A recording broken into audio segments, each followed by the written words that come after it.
Pour le groupe Union des démocrates et indépendants, la parole est à Monsieur Philippe Folliot.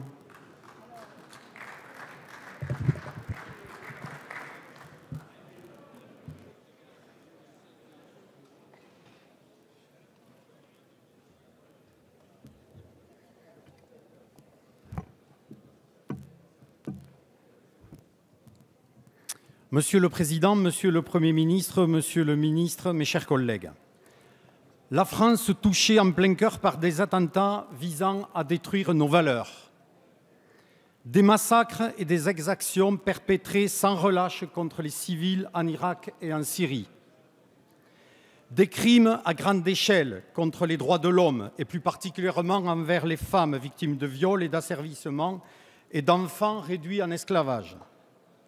Les minorités religieuses, au premier rang desquelles les chrétiens d'Orient, cibles d'une épuration terrible. Des réfugiés par milliers, morts pour beaucoup, sur les rivages du sud de l'Europe. Le point commun entre ces catastrophes porte un nom, Daesh. Contre Daesh, il ne peut y avoir de demi-mesure. Pas d'attentisme ou de compromis possible. Nous devons nous donner les moyens de l'éradiquer. Or, chaque jour qui passe est malheureusement un jour de plus qui permet à ces terroristes de gagner du terrain. La communauté internationale n'a que trop tardé à agir efficacement. Quand la barbarie menace nos valeurs et la sécurité de nos concitoyens, menace tout simplement la civilisation, les querelles partisanes doivent s'effacer devant le devoir d'union nationale, voire internationale. C'est pourquoi les députés du groupe UDI ont soutenu sans réserve le président de la République et le gouvernement au Mali, en Centrafrique et bien évidemment lors du lancement de l'opération Chamal en Irak il y a maintenant un an. Je veux ici saluer le courage et le professionnalisme des militaires français qui servent notre pays avec courage et abnégation. Ils sont la fierté de la France.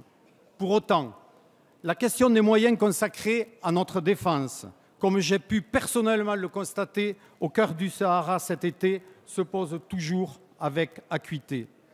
L'engagement des forces françaises en Irak était une absolue nécessité face à l'agression terroriste fulgurante qui a conquis un tiers de ce pays en quelques semaines. Mais aujourd'hui, l'emprise de Daesh se répand bien au-delà des frontières de l'Irak, avec tout ce que cela comporte. En Syrie, tout d'abord, depuis un an, Daesh n'a cessé de conquérir de nouveaux territoires. De la cité antique de Palmyre en est un terrible exemple de par sa prise et sa destruction. Ce ne sont pas seulement des points sur une carte qui changent de pouvoir. Pour les populations civiles, chaque avancée des islamistes fanatisés entraîne de nouvelles souffrances. Les plus fragiles, les femmes, les enfants, les personnes âgées et handicapées, ainsi que les populations civiles musulmanes, mais également les minorités religieuses, sont les proies quotidiennes de Daesh. Ces hommes et ces femmes fuient par dizaines de milliers les atrocités, sont arrachés à leur foyer et se jettent à corps perdu dans un exil synonyme de danger et souvent de mort. Au-delà de la Syrie et de l'Irak, chaque semaine, chaque jour, l'influence de Daesh continue de s'étendre. Dans les pays voisins, mais au-delà, plus d'une vingtaine de mouvements djihadistes dans le monde ont prêté allégeance à Daesh, notamment au Nigeria, en Libye, au Yémen, en Tunisie, mais également en Égypte, en Afghanistan, en Algérie, en Arabie saoudite et jusqu'en Tchétchénie. Le fragile équilibre de la région est plus que jamais menacé par la folie meurtrière et destructrice de Daesh. Les États vacillent. Le risque de voir la Turquie, la Jordanie ainsi que le Liban basculer est réel. Ces pays doivent à la fois combattre à leurs frontières contre Daesh et les terroristes, mais également s'organiser face à l'afflux toujours plus important de réfugiés. Pour ce dernier pays, le Liban, le pourcentage de réfugiés ramenés à l'échelle de notre pays représenterait 15 millions de personnes. En parallèle, les polémiques à propos des 24 000 paraissent quelque peu dérisoires. La France est grande et telle qu'elle-même quand elle est généreuse et ouverte envers celles et ceux qui sont pourchassés dans leur pays. Être une terre d'asile fait partie de notre ADN et de cela, nous ne pouvons nous en détourner. Enfin, cette crise sans précédent a atteint l'Europe de manière spectaculaire. Le défi est immense. Les réfugiés tentent par milliers de rejoindre nos rivages. L'aide humanitaire que nous pouvons essentiellement apporter en les accueillant, mais elle ne pourra résoudre le cœur du problème. Tant que Daesh prospérera, les civils continueront, au péril de leur vie, de fuir la barbarie et les territoires dévastés. D'autre part, les combattants étrangers venant grossir les rangs de Daesh affluent de plus d'une centaine de pays. La France occuperait d'ailleurs la triste première position parmi les pays européens. Près de 1700 Français seraient impliqués d'une façon ou d'une autre dans les filières irako-syriennes. Chaque individu qui rejoint ces terroristes met en péril la sécurité de la France et des Français. Les auteurs des terribles attaques sur notre sol ces derniers mois avaient d'ailleurs, pour leur immense majorité, combattu en Syrie. Force est donc de constater que l'action de la communauté internationale en Irak n'a pas atteint son but. Si les frappes aériennes ont peut-être permis de freiner l'avancée des terroristes et de reprendre le contrôle de certaines villes, elles n'ont pas suffi à entamer une véritable reconquête territoriale ni à affaiblir durablement Daesh. Le temps de la parole politique est passé et les jours sont comptés. Pour éliminer Daesh, il convient de mener une action déterminée là où ce mouvement est né, en Syrie.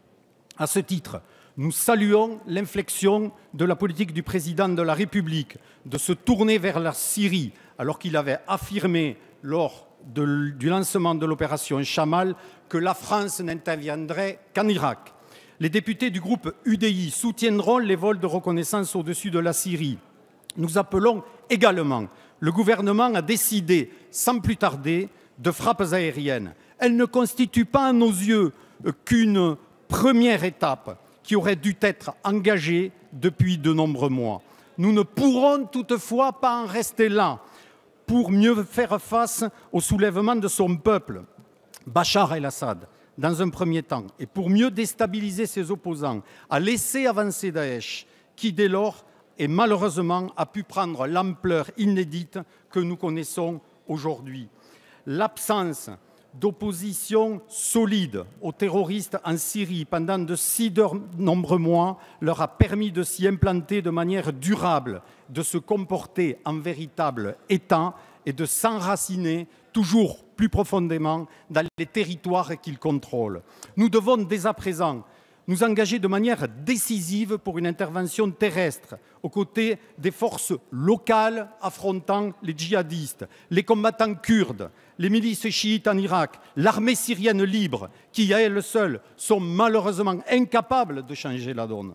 Au-delà, nous devons avant tout, en tant que membre permanent du Conseil de sécurité des Nations Unies, être le fer de lance d'une mobilisation internationale en prenant la mesure de la nécessité d'obtenir une résolution pour une opération au sol autour des puissances de la région, Arabie saoudite, Égypte, Iran, Turquie, avec une participation active des États-Unis aux côtés de la France et de l'Europe, sans oublier la Russie à remettre au cœur du jeu.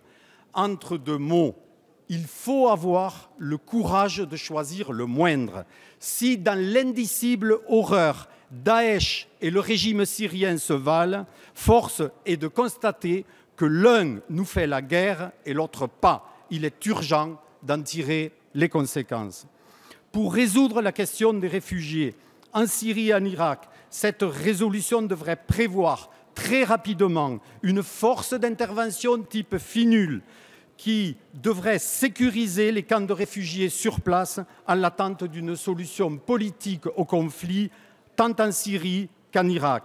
Les immenses moyens financiers de Daesh et l'assèchement de ceux-ci est une des clés de ce conflit, car tout un chacun sait que ces soutiens financiers ont conduit de nombreux soldats de l'armée syrienne libre à rejoindre les milices de Daesh ou les groupes djihadistes.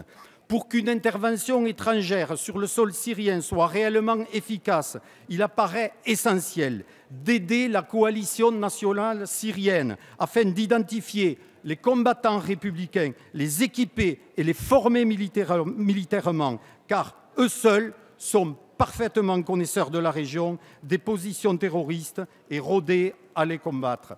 C'est de cette manière seulement que la communauté internationale se donnera les moyens de détruire Daesh. C'est une décision extrêmement lourde et grave. C'est pourtant une décision que nous ne pouvons plus repousser. Le grand dessein d'un pays comme le nôtre reste d'être partie prenante de la décision, mais c'est aussi de donner du temps et de la profondeur à sa politique étrangère qui doit retrouver des inspirations gaulliennes et non être tributaire de la tyrannie de l'émotion.